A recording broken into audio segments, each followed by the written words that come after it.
Naing bunta guys, Friday weekend guys. Tulo pa lang, tulo.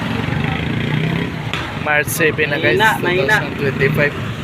Pamasada ni Roger nga Lurin. Tatlo pa lang, tatlo. Tatlong bisis, tatlong ali pa daw, magano pa, mag-8 pa. May 300 pesos na, alas 8 pa lang. Pamasada diri sa Cagayan de Oro City guys. Sa Kabuntagon. Time check. 7:45. Medyo yung yung kalsada natin may marami ng labay kay rush hour. Yes. Ting duty hours.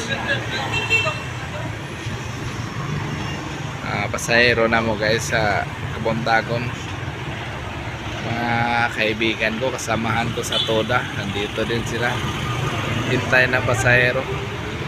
Yan o. Nanay ginaingon sa katigulangan nga ang kakugi o katapol. Sa Matagadlaw gina sila magaway. Kaya mapildi si kakugi, udaog yun si katapol. Udaog si katapol, wala sulod yung pulsak. Kinanglan mo daog yun si kakugi sa Matagadlaw na tupong pwedeng kamot para hatagan ta grasya sa Ginoo.